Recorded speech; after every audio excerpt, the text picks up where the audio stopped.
here's what he had to say about the way Dr. Martin Luther King was actually killed. Wow. He wasn't killed from the bullet that hit him on the balcony.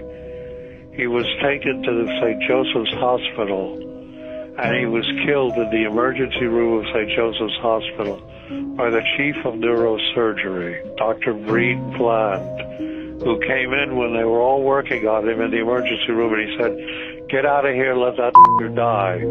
And as they moved out of the room, the last one out was a surgical nurse, Lula Mae Shelby, and when she heard them gathering up spit in their lungs to spit on Martin's body lying on a bed there, then she saw Dr. Bland take the catheters out of Martin's body and take the pillow from under his head and put it over his face and suffocate him.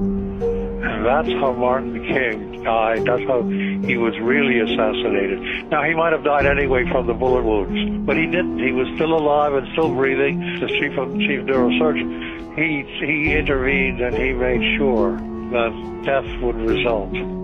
Wow. Right? My jaw was on the floor. Now, Dr. Pepper knows this because the son of the nurse, Lula Mae Shelby, who died, but before she died told her family, the son of this nurse told Dr. Pepper under oath.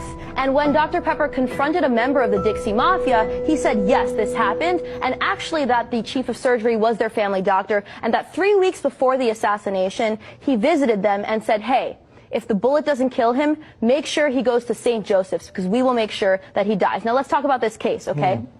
This was the civil suit in 1999 where Pepper represented the King family, and that really made the family feel like they had closure, and like I said, it was the only trial ever held.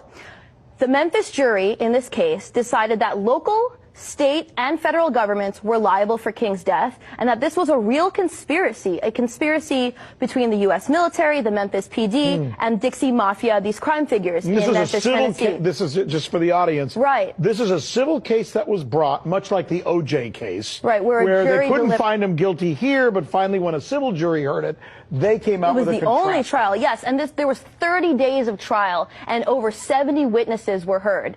And Dr. Pepper told me earlier today that it took the jury less than an hour to decide after these 30 days that this was a true conspiracy. Correct. Where others may have been involved. Correct. Other than the person who was accused. And that James Earl Ray was the fall man, and that he was unwittingly, unknowingly part of this conspiracy. And the real shooter, I gotta say this even though we can't get to the whole story, was Frank Strouser. He was a Memphis police officer, the best shot in the Memphis PD, and he was the one who actually fired the fatal shot.